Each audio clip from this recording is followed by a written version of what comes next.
Hello and welcome to Spinster's Library. I'm Claudia, and in this video I will attempt to review Robinson Crusoe by Daniel Defoe. I read this book as part of my 4 Centuries project, in which I read 4 books from 4 centuries in 2019. Robinson Crusoe is the first on the list since it was published in 1719. This is a very well-known story of an English sailor who ends up shipwrecked on a remote island in the middle of nowhere, where he has to survive all by himself. When I scripted this review, I was in the middle of a plot summary when I realized that the entire plot is basically contained in the full official title of the book. So let me read that out to you instead. The full title is The Life and Strange Surprising Adventures of Robinson Crusoe of York, Mariner, who lived 28 years all alone in an uninhabited island on the coast of America, near the mouth of the great river of Orinoco, having been cast on shore by shipwreck, wherein all the men perished but himself, with an account how he was at last strangely delivered by pirates. Says it all, doesn't it? 2 quick notes before I get going. The first is that there will be spoilers in this review, and that is because Robinson Crusoe is such a well-known story that I would feel silly not to talk about the plot in specific terms. And also, if you've heard the full title, you basically know what happens already. Second note is that I will be using the word savages to describe certain human characters in the book. So please note that I do so only to stay true to the vocabulary used in the book, and always assume that the use of the word savage to describe a person is always in inverted commas. However, that does lead me straight to one of the issues I came across while planning this video. Can you even read Robinson Crusoe without talking about the politics of the book? Can you ignore the colonial context in order to talk about the fun adventure side of the story, just because the book is 300 years old? I think no. And I believe that the book is deeply political in itself and on purpose, and it does not take a modern reader to interpret it as such. The novel, while written in the early 18th century, is actually set in the mid and late 17th century. And this was a time of colonial expansion of what's now known as the First British Empire, which spread out over North America, South Asia, Australia, and much of West Africa, where the British were heavily involved in the slave trade. They had been invading these parts of the world since the late 16th century under the rule of Queen Elizabeth I, constantly at war with the competing colonial powers of Spain and Portugal. And that is the backdrop and historical context of Robinson Crusoe, and the book itself will constantly remind you of that. Robinson himself, for example, ends up setting up a sugar plantation in Portuguese-occupied Brazil before going back to sea in order to become a slave trader. That's when he is shipwrecked and ends up on the remote and uninhabited island. But note that the shipwreck is not portrayed as a sort of just punishment for the slave trade. In fact, there is no moral judgment on the slave trade itself in the book. It is just presented as another way to make money. You know, just trading people instead of trading sugar.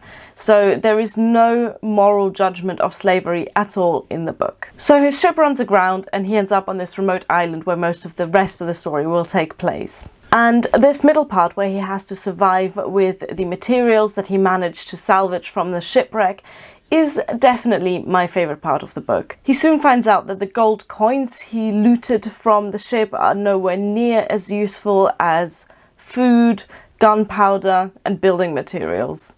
Over the years, he learns how to grow crops and how to keep a herd of goats. He even adopts some cats and a parrot as pets. He learns the movement of the sea, off the coast of the island, and how the seasons work, and he lives and thrives on this island in complete isolation.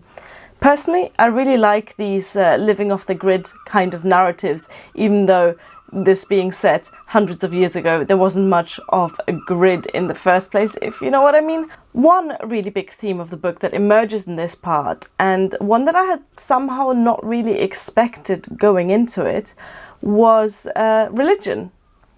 Robinson is stranded with a Bible at hand, and with nothing else to read, he studies it in depth over the course of the decade.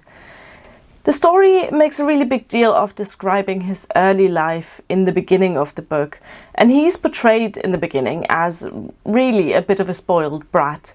He comes from a stable, middle-class Yorkshire family, but he ignores his parents' wishes to enter the family trade and instead follows the call of adventure and goes to sea, where one misfortune after another befalls him. By the time he ends up on the island, alone and without any worldly possessions, he slowly becomes more pious and thankful for God's providence. Providence is a word that you'll hear over and over again in the book.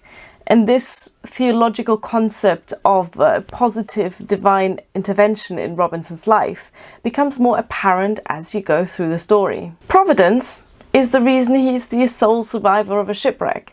It's providence that the island doesn't contain any wild carnivorous beasts that could endanger Robinson's life.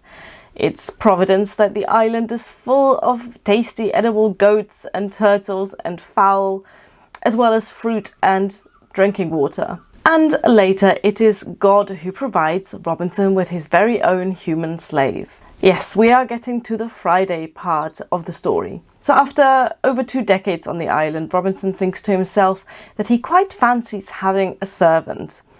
And by this point he knows that on the opposite shore to where he has settled on the island, there is occasionally a group of savages that dock there in order to execute and eat their war prisoners. He has a dream about rescuing one of these prisoners, which of course is not just a dream but a divine vision. Soon after, he manages to rescue a young man from the cannibals, and that is when we meet Friday. Here, of course, we inevitably get back to the politics of imperialism and colonialism. The book describes how Robinson names this young man Friday after the day of the week that he was rescued. Note that he doesn't ask the man's name, and never in the book is there even a hint that Friday probably already had a name, and that it probably wasn't one of the days of the week. The name itself speaks to the quote-unquote natural hierarchy of man that the book assumes as God-given. Friday is not the name you give a fellow human, is it? It's the name you give a pet. But that's just how this book works. Robinson is lonely, so God provides some companionship in the form of a subordinate, almost human creature. It's providence. There was one passage in particular that was striking to me even as I was reading it, because it reminded me of an earlier scene in the book. The earlier scene is set in the first few years of Robinson's stay on the island. He has just tamed a wild parrot. I diverted myself with talking to my parrot and teaching him to speak, and I quickly taught him how to know his own name, and at last to speak it out pretty loud. Poll, which was the first word I ever heard spoken in the island by any mouth but my own. Compare that scene to the later passage, which is set after his rescue of the young savage. In a little time I began to speak to him and teach him to speak to me, and first I let him know that his name should be Friday, which was the day I saved his life. Robinson teaches Friday to speak, like he taught his parrot years earlier. Never mind that the young man could already talk in his own native language. This connection perfectly shows how the book positions the Englishman at the top of the natural order of the world, with every other creature below him. When Robinson first settles on the island, he ironically refers to it as his dominion, to himself as the king, and to the cave that he makes his home as his castle. But as more and more people join him, he takes this position more and more seriously. Near the end, Robinson lives on this island with 3 other people. His man Friday, Friday's father, who's rescued under similar circumstances, and a Spanish sailor who had also fallen prey to the same tribe of savages.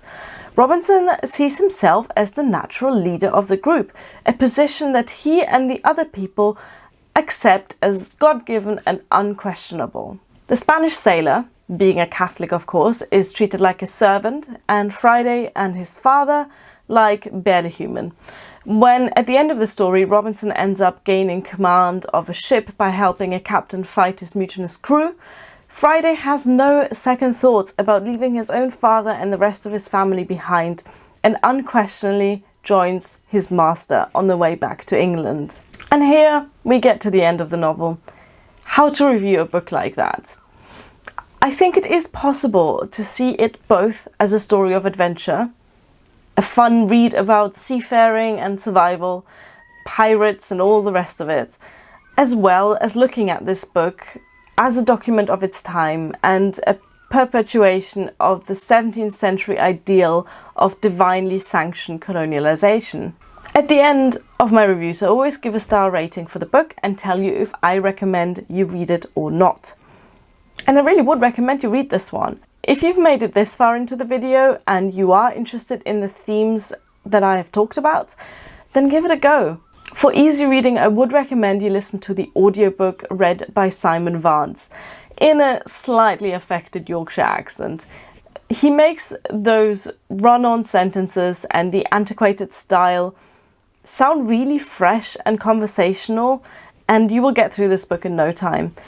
I don't think I would have found it that easy to read on paper or on Kindle as I did listening to it. So highly recommend the audiobook. As for the star rating, I found this book very, very interesting, both as a story and as a document of its time. And therefore, the book gets 4 stars from me, and I think we all here understand that enjoyment of a text is not the same as endorsement of its politics. Thank you for watching. Bye.